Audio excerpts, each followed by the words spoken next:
hybrid setup, pretty fun. Look at all these screens. Very exciting. I'm going to open us in prayer this morning, and I'm going to open us in prayer quoting from Song of Solomon. But today has been referred to colloquially as our opening day. This is the first day when masks are optional / welcome. We're removing some of our restrictions, and I have no idea if we'll get baseball. So today is opening day, and I am from Michigan. Thank you. And so I have fond memories of listening to the Tigers on the radio. And every opening day, Ernie Harwell, the longtime broadcaster, would start his broadcasts with this. So these words of scripture from Song of Solomon are inspiring us today. Let us pray. For lo, the winter is past. The rain is over and gone. The flowers appear on the earth. The time of the singing of birds is come, and the voice of the turtle is heard in our land. Amen. Amen. From Song of Solomon. All right, friends. We have many things to celebrate today. The first is having Dr. Patricia McKee with us to commence our Lenten series on the intersection between art and Lent and crucifixion in our faith. It's going to be so fun. But I have a few announcements. The first is that tonight at 7 o'clock, Melinda Wilcox will lead part 2 of the Therefore Project's survey of Westminster's history, in particular dealing with how our church and our faith community has responded to issues of race throughout our history. She gave the first part 1 in the fall, and that can be found online on our YouTube page there at the church in the formation section. And part 2 will also be recorded. And so if you can't be here or you can't zoom in, you can see it later, but that will be hybrid. So that will both be here in person as well as on Zoom at 7 o'clock. There are now 2 additional spaces because a couple of people had to back out to go and see Jesus Christ Superstar this Wednesday night at 7:30. So if you have... There's a third. I have one available. There's a third. Look at that. We have a Trinitarian option. So if you have a +2 that you want to bring along, we can make that happen at 7:30. Tickets are $65 at the Kennedy Center. And I mean, is there a better show to see during Lent than Jesus Christ Superstars? But today, and then on the 20th, forgive me, on the 20th, we will have docent-led guided tours of the National Gallery of Art. And that is very limited space. There's two tours, one at 1, one at 2:30. They are both an hour long with a cap of 15 per tour. And so the information for that is in the egram. The link to register for that's in the egram. But if you'd rather just ask me, I'll make sure that you get your spot. No problem. But today, we have to commence and to kick off our opening day celebration. We have Dr. Patricia McKee. Dr. Patricia McKee is the current director of Christian formation at Manassas Presbyterian Church and is the former lecturer at Northern Arizona University. Her research combines art history, theology, performance studies, and church history so that we can better understand the relationship between religion and art. And I'm going to make sure that this is all set up with screen sharing before I step away. Thank you. Absolutely. And with no further ado, friends, Dr. Patricia McKee. Great, thank you.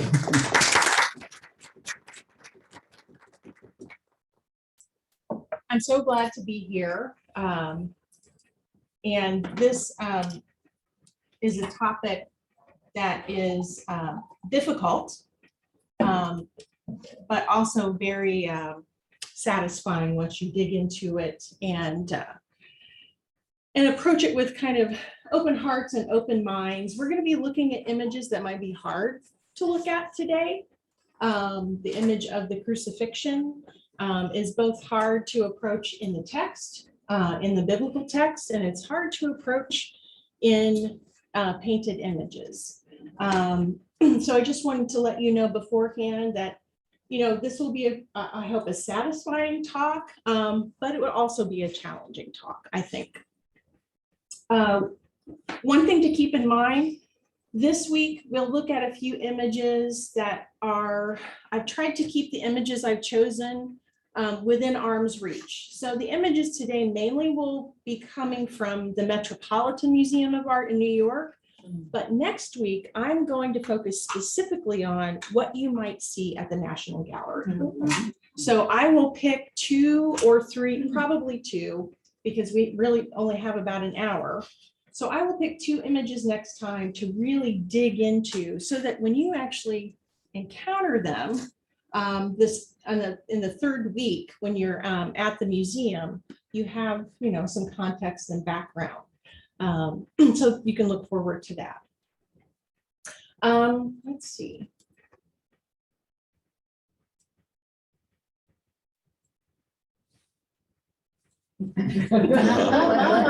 Yes.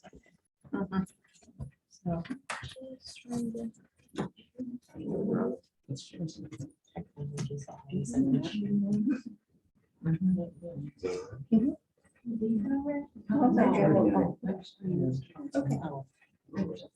Yeah. There we go. I think that's it. Okay. Yeah. Oh, gotcha. Okay. I don't know why I didn't look That's before. right. Yeah. So we're good Presbyterians, so we're going to start with some text. When the Son of Man comes in his glory and all the angels with him, then he will sit on the throne of his glory. All the nations will be gathered before him, and he will separate people one from another as a shepherd separates the sheep from the goats. And he will put the sheep at his right hand and the goats at his left. If you could turn to Matthew 25. I know not all of you have a Bible, but that's okay.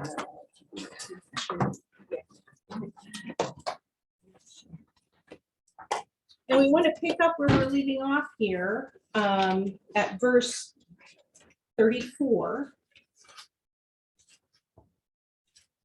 I'm going to pick on my husband this morning to read a few verses.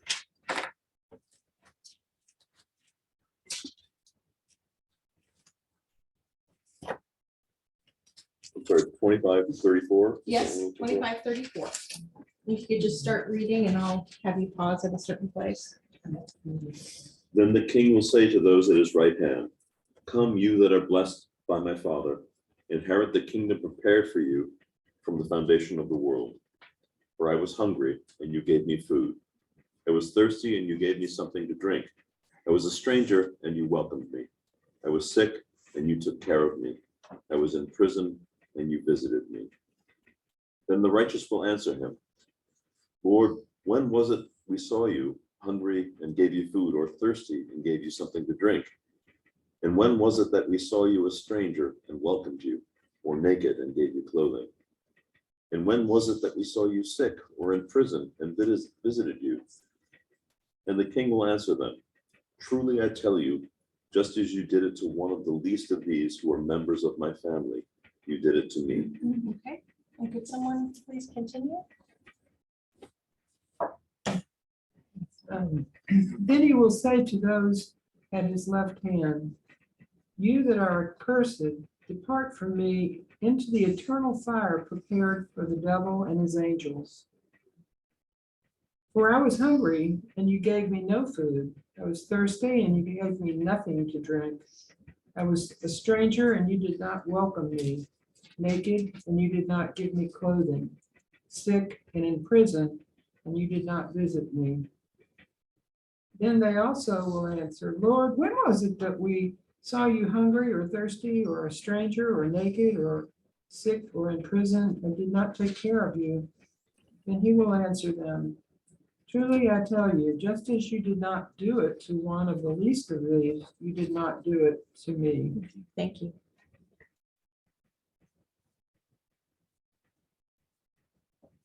So take a look at the screen, and I have highlighted some pieces in the text that we just read.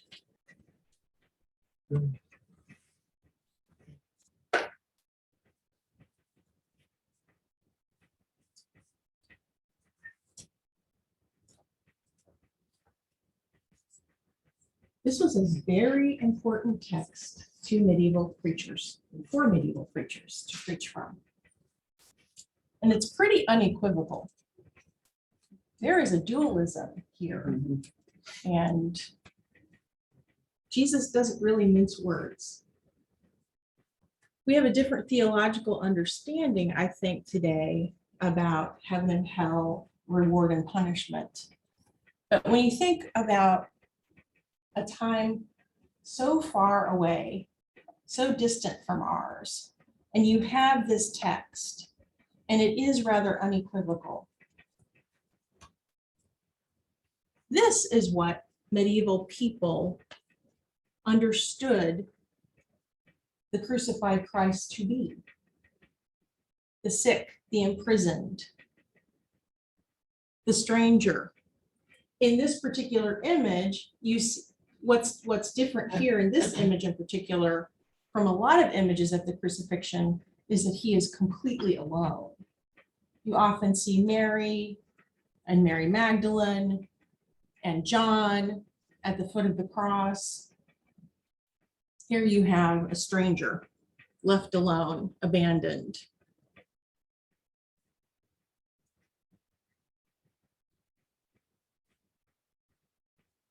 If that is Christ, the question then is, what is your relationship to Christ in this context?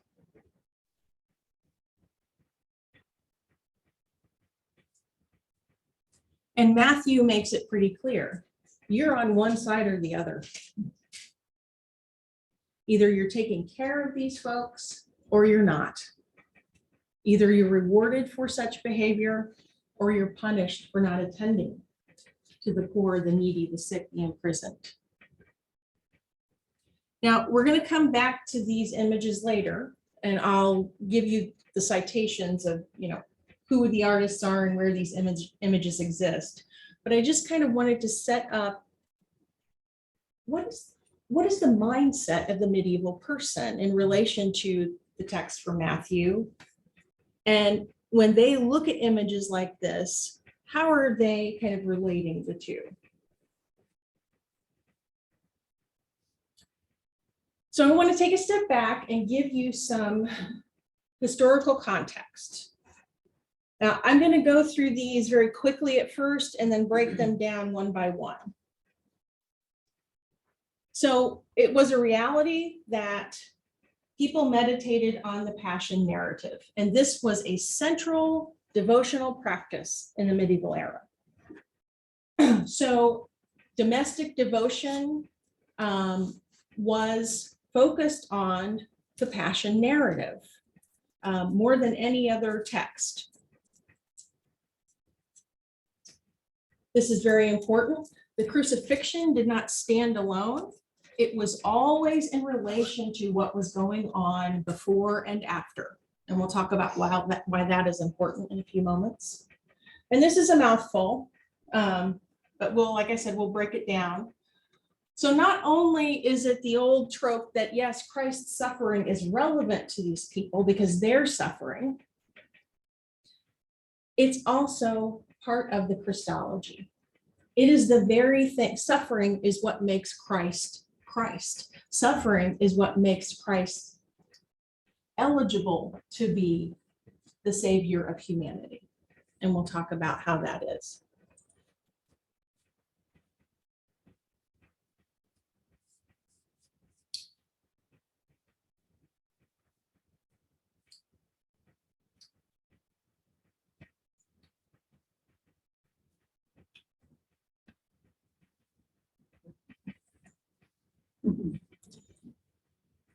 I think it is still a lingering assumption that the medieval era were the Dark Ages. This is a kind of old history that has been debunked again and again and again, but we still use the term Dark Ages. What's a reality in the medieval era that comes to mind, for instance? Why we would term it the Dark Ages? Plague. The plague. The plague swept through Europe not once, not twice, not 3 times. It swept through a number of times in large waves and in small waves. And so you can imagine that comes through once, it comes through twice, a third time, it's never going to end. And we don't know when it's coming next. Does this sound familiar? Right. So if we were to think that medieval people are perversely obsessed with death, there would be good reason. It's coming around the corner at any moment. And by the way, it's gruesome. If you contracted the plague at breakfast, you were dead by dinner. I mean, there was no saving you. And throughout the decades and centuries, there were attempts to understand how it was being transmitted. And the different theories that came about were related to things like God's punishment, for instance. So this is a very different take on why disease is happening compared to how we might consider it today. It's a different mindset. One of the things you have to do as a historian is number one, be able to put yourself in a different place in time. Number two, don't judge it. It's very difficult to do that, but try to come along the ride with me there. So even though I'm going to claim that medieval people were not obsessed with death, it was the prevailing kind of trope for a very long time that that's in fact what the medieval era was about. No other epoch has laid so much stress as the Middle Ages on the thought of death. An everlasting call of memento mori sounds through life. Memento mori means remember you're going to die.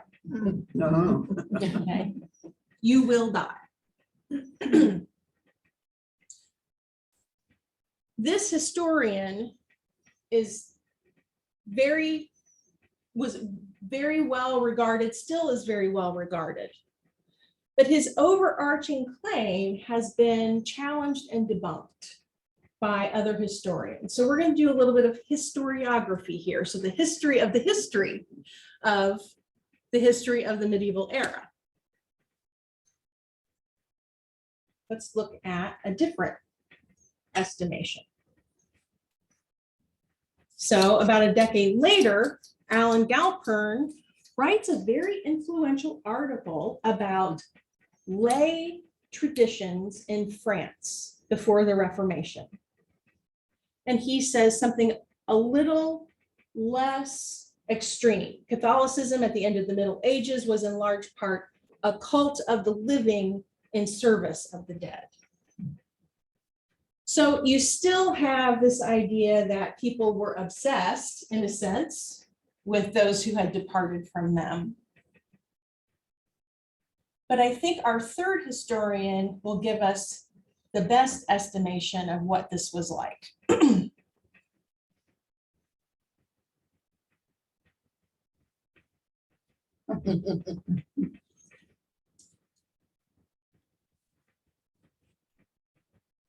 Little typo there in the beginning. The intercession for the dead can be seen as an incubus dominating the religion of the living.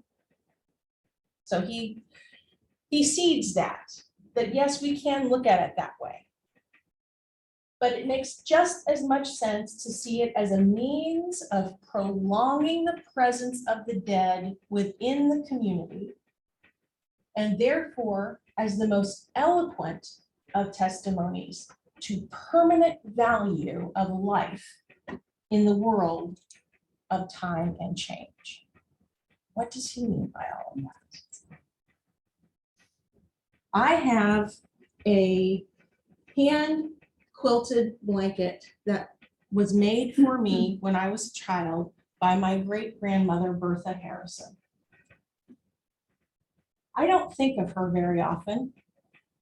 And when my husband and I move around a lot, and it's usually when we move that this quilt comes into my vision because it's been packed away.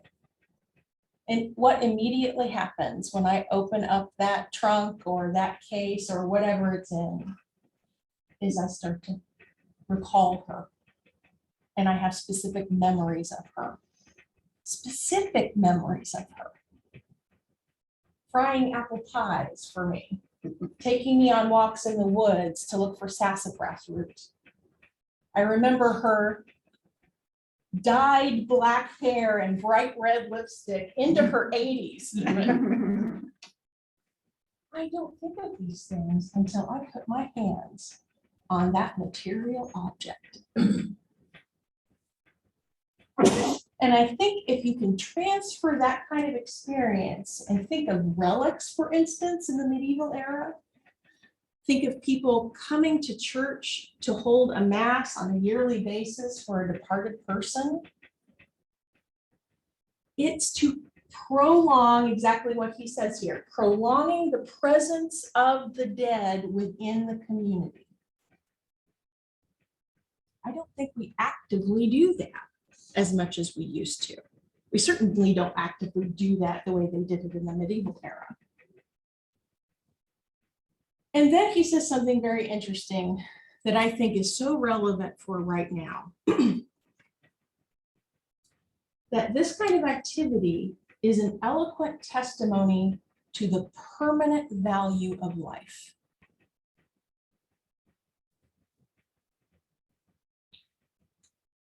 What do you think he means by that?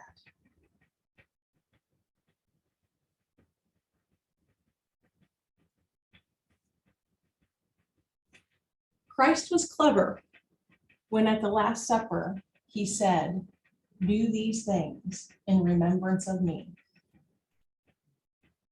It wasn't, "Think about me." It wasn't, "I hope you'll remember me." It was, "Do these things so that you can remember me." The idea that something must be done, must be physically performed, so that it enables us to put the story back together. That's what remember means, by the way. Remember, put back together. So I think what this historian is getting at is that we forget the dead now. And it's a shame.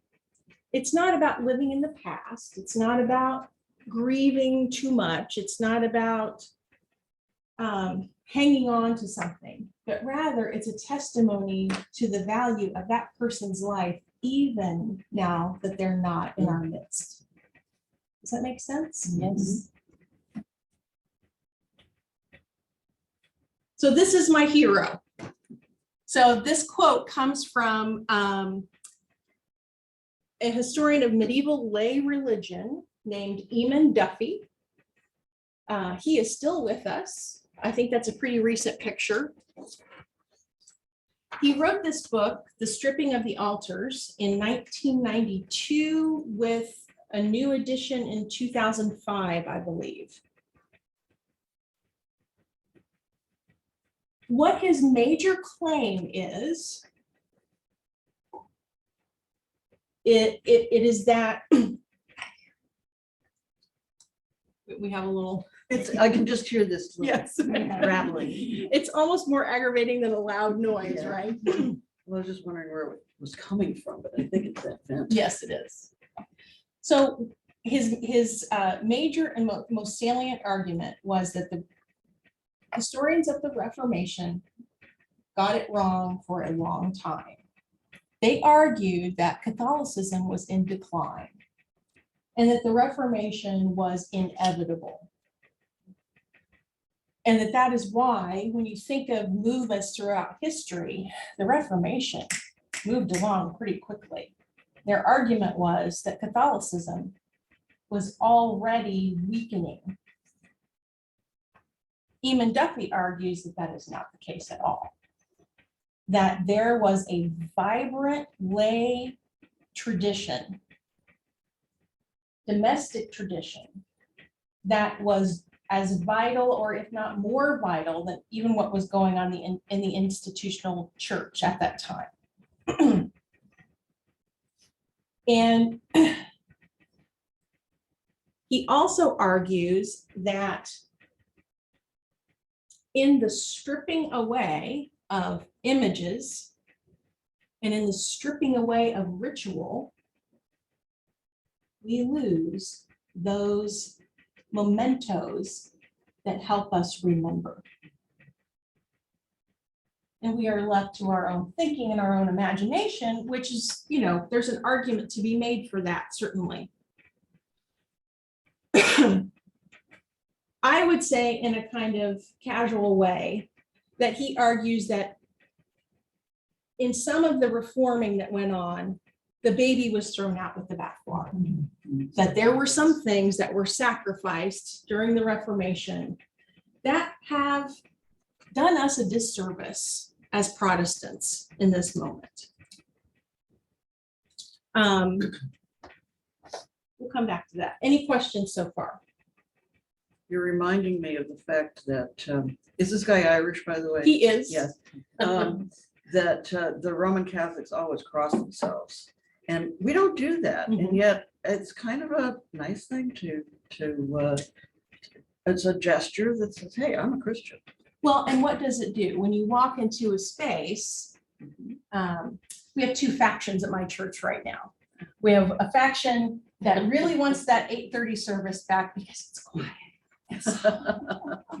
And then we have a faction is we all need to be together right now because we've been apart for so long. And that faction that wants that 8:30 service, they don't like the circus-like noise that happens in the sanctuary, almost to the point of, people have to be told to sit down and hush so that we can begin worship.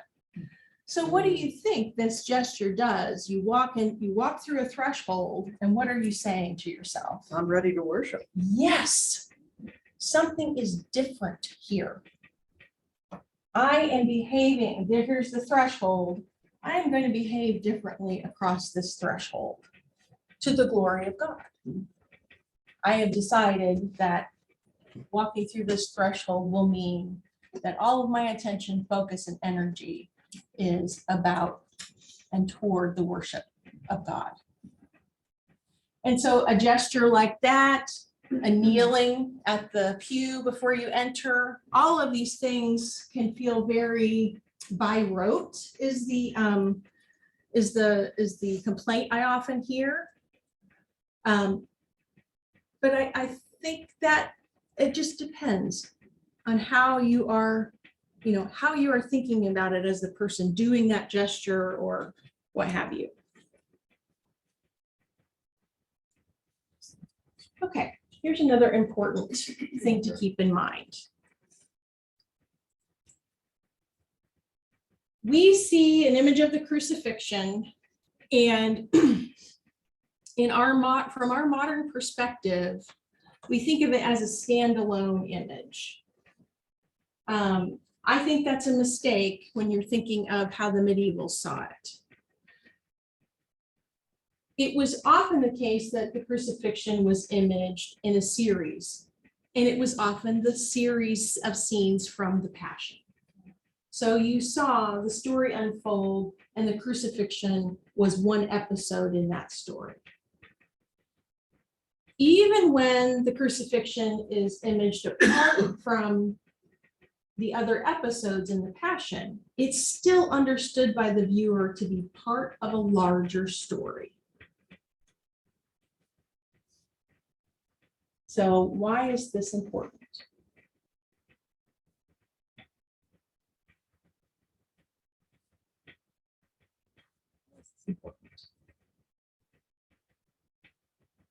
Well, there's no reason for the crucifixion unless you look at the larger story. Okay, what do you mean? Well, it just, it's a horrific death for the lowest of below.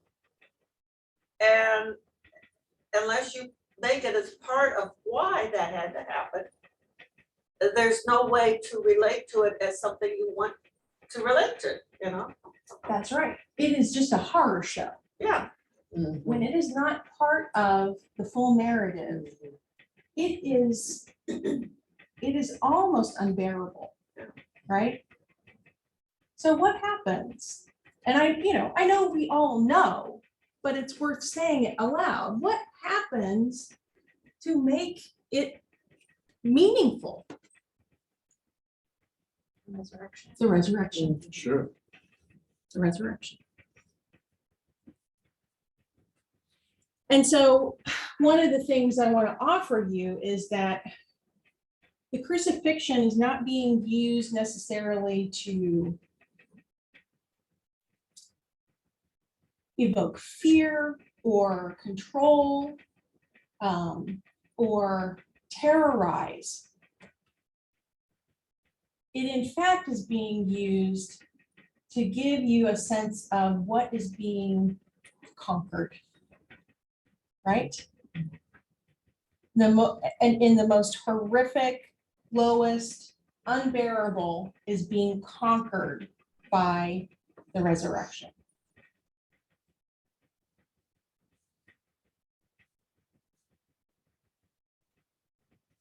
So this gives you an idea of what I mean by it is part of a narrative of scenes.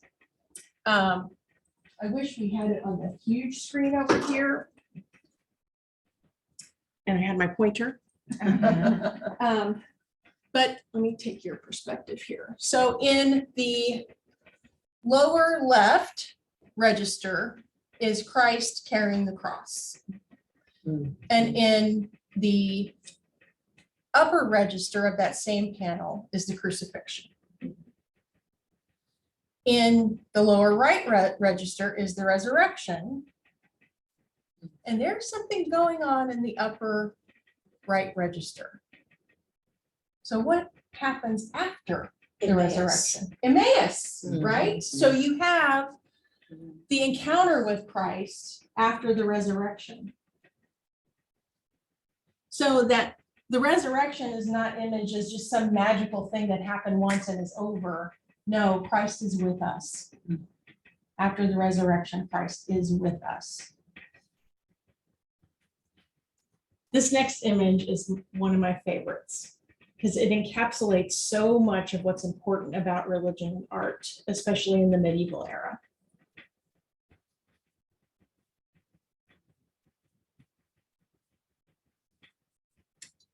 Think about what this is. It's a book. What has to be accomplished here? Let's say this is a book that someone is handling who is illiterate. Now, I would deign to say that an ivory sculpted book is not going to be in the hands of a poor person. But there were even affluent people who could not read. What is it doing in that person's hand? What's happening? Telling the story. That's the story. It is telling From this, I mean, it is a book of images, right? We think of a book being a book made of words. So the images are taking the place of words. And in a very pointed way because they're put in a book form. So the person is reading images. Medievals don't do what we do. Swipe, swipe, swipe, swipe. Yeah. They read images. I also feel like it begs or it inspires touch. So I feel like there's that feeling aspect of it, really feeling what the story is. Absolutely. Arguing. And that, also to take that even a step further, these are tiny little relief sculpture. So there's a texture I there, see that. right? It's important, for instance, you walk in this room and I see this wall and it's got 1, 2, 3, 4, 5, 6, 7, 8, 9, 10, 11 images on it right over here. I haven't looked at a single one of them. I haven't paid attention to a single one of them. I'm not drawn over there to go and read those images. Why is that? We're so used to them. There's so many. So used to it. Yeah. We are so used to it. It doesn't even occur to us that there might be something meaningful, and there is. There's a meaningful story being told in those images, and I just see them as a kind of patchwork of colors. A medieval person would not take it for granted.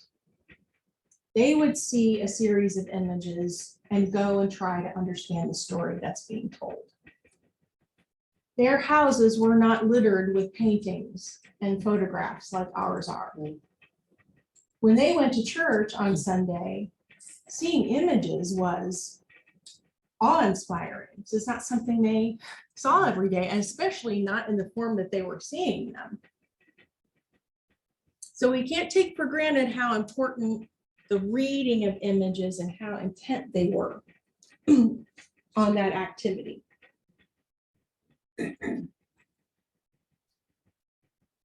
So here's the piece that I think if you kind of wanted to discount even everything that we've discussed so far, here's the piece that kind of, it's where the rubber hits the road. Is the suffering Christ there just for comfort?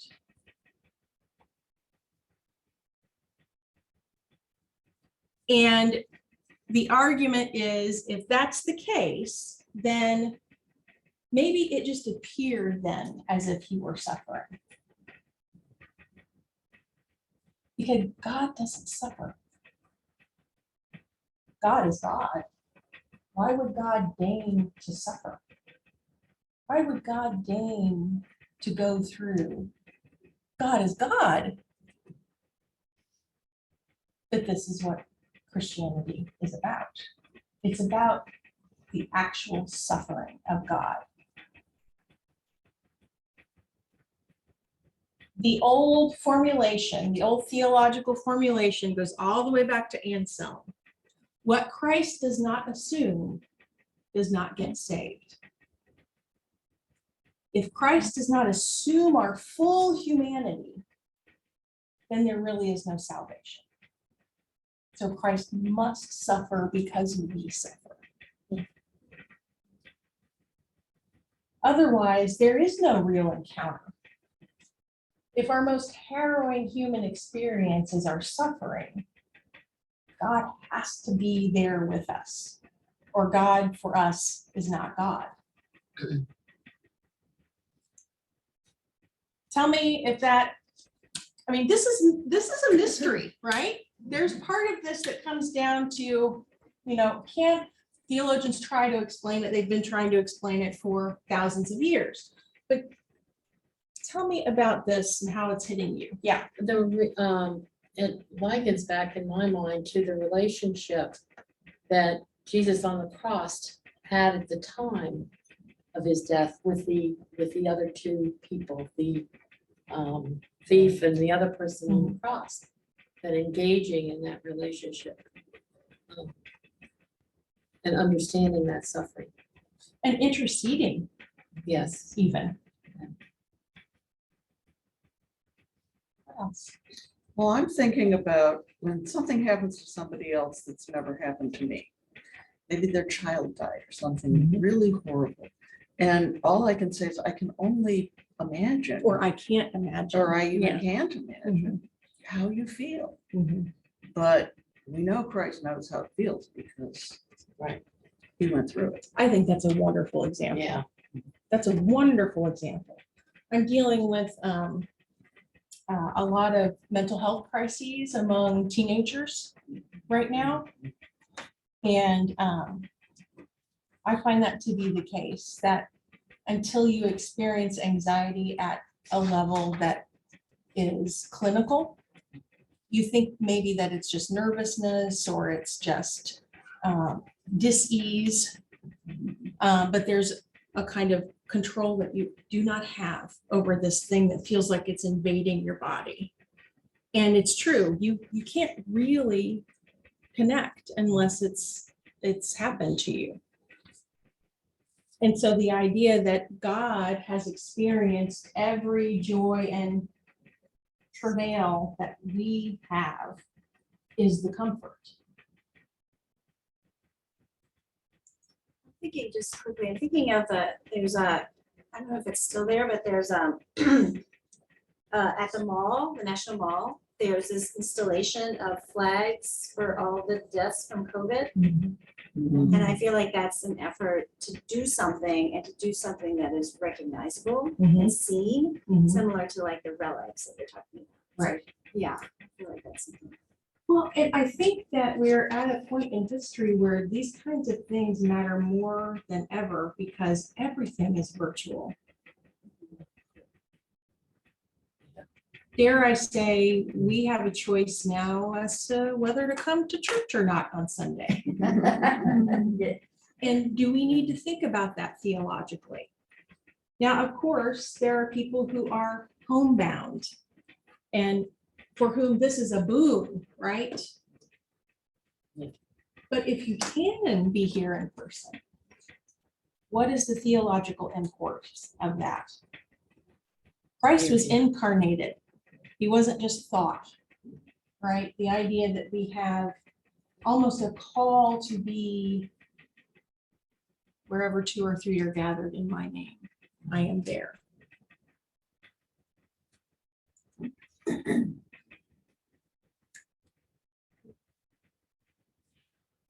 On that note, and so we've got just about 15 minutes. Okay. So I want to look at 2 very different crucifixion images. So take your time. I might actually even dim the light so.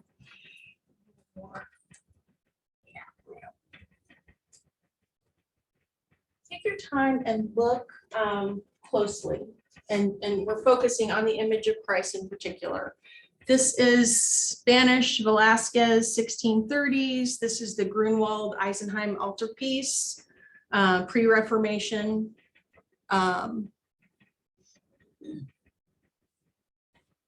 Think about the similarities and differences.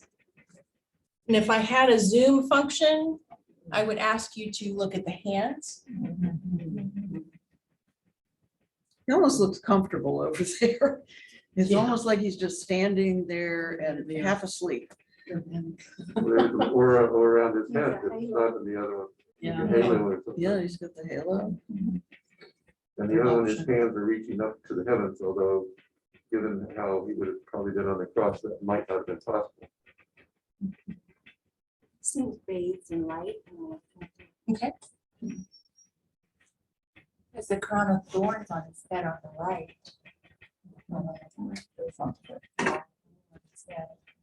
Different. Now, what about his torso? Looks emaciated. Yeah, you can see it. Yeah. He's been pierced.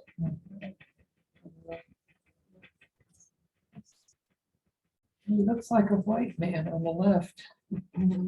That's a Really whole nother class Yeah. that I would love to teach sometime.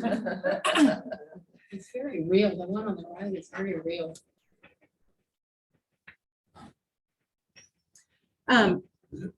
Before I make some comments, so the altarpiece on the right, does anybody know where this was installed originally?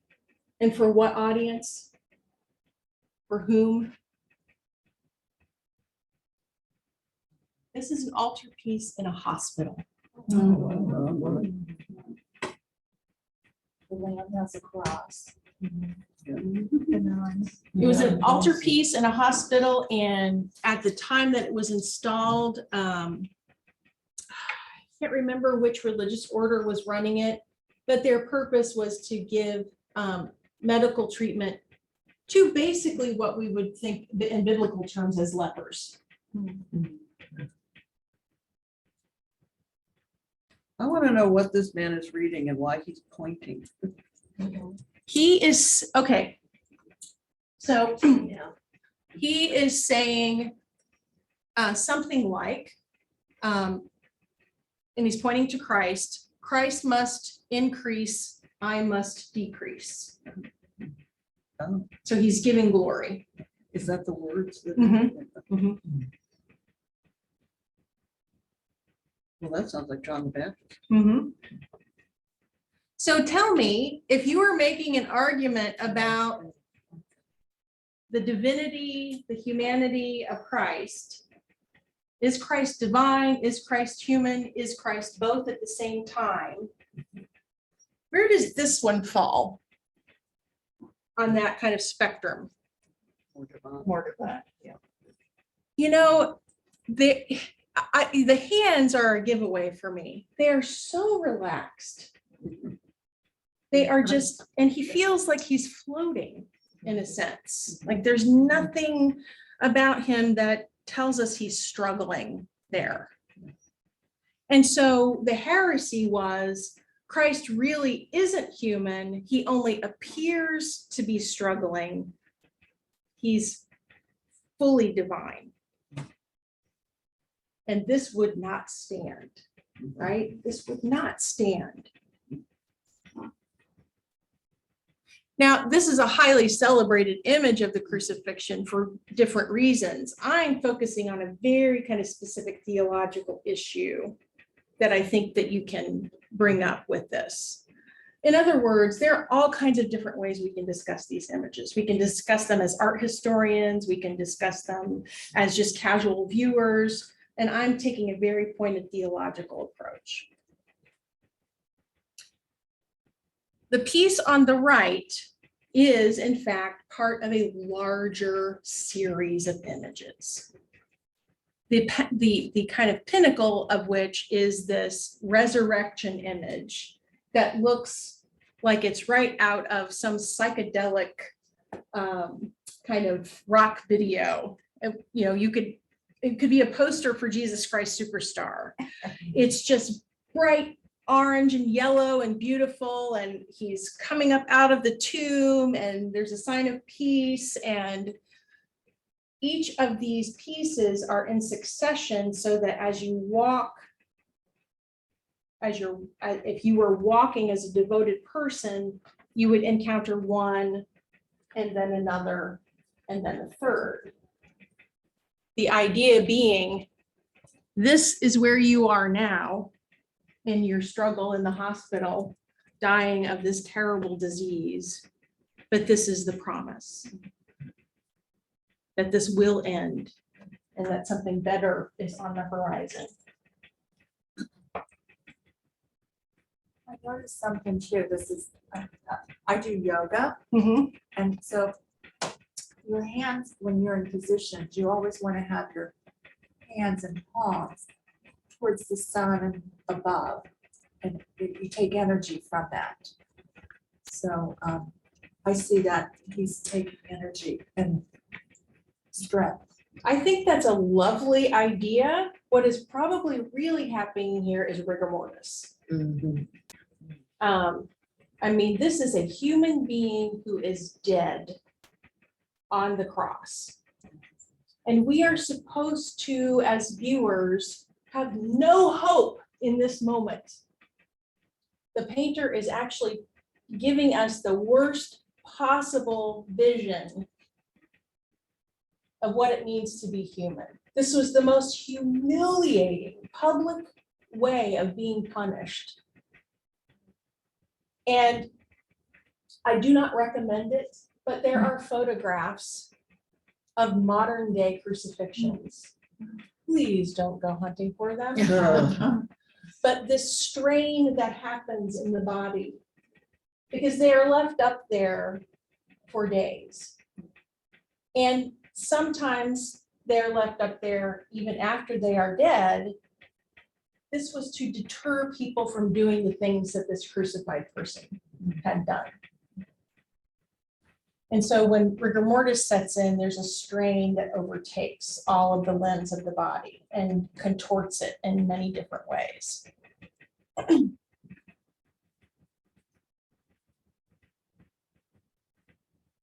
mean, this is the all is lost moment. Do I see a heart in the one on the right? About where in the painting? Up by his face to the right. Is that a heart or am I dreaming that up? I see something red that looks A like, little up to the side. Right by his neck? yeah, No, that's The art. welts. oh. Yeah.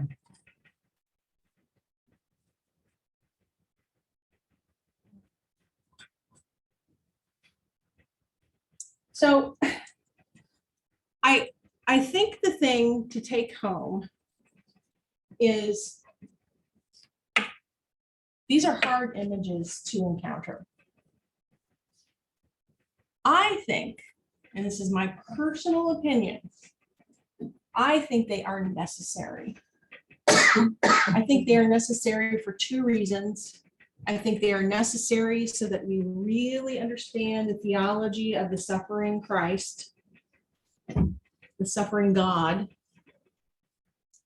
and what it means for our salvation. And I also think it's important for the reason earlier. Let's see. Back here. Hi, everyone. Uh-oh.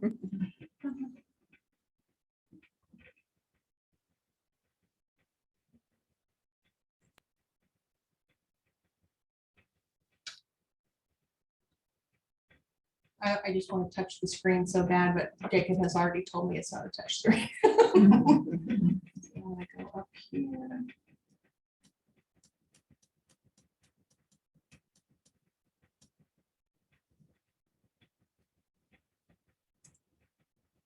Oh.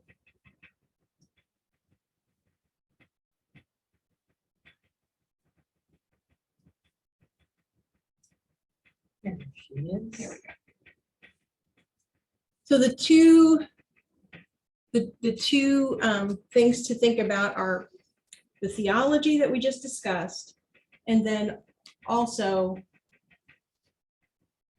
who we are in relation to this person that Christ describes in Matthew 25. Now, it was fearsome for the medieval people to think about this, that there was a certain time and place where they would come to a reckoning with how they had treated the hungry, thirsty stranger, naked, sick, and in prison. And they wanted to prepare for that. And certainly preachers would emphasize, here's what's going to happen to you if you do, here's what's going to happen to you if you don't. And so certainly there was an anxiety around that.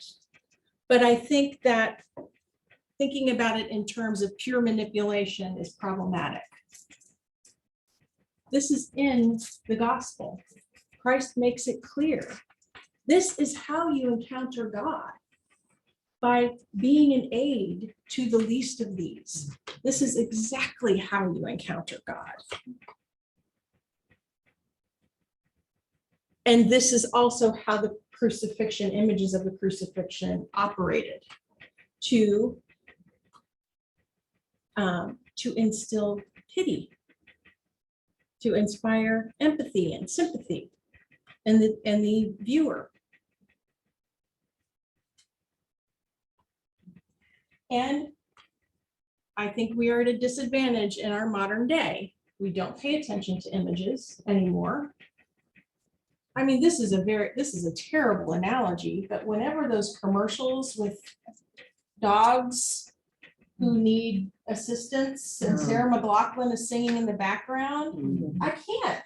I have, the fact that I can get up and walk away, or that I can click and turn the channel, that says something about the great turning away, right?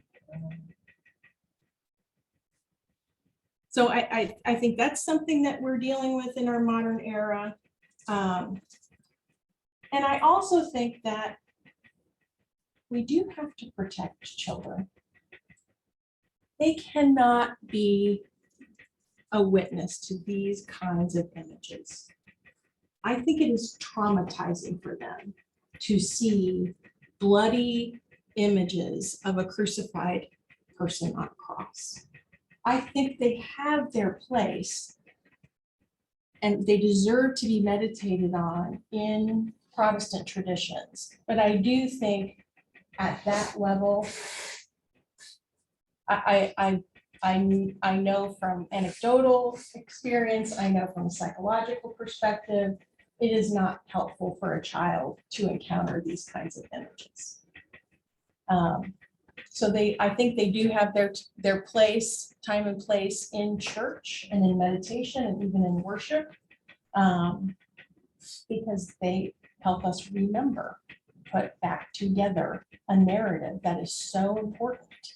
And it helps us to frame and revision people that we turn away from on a daily basis.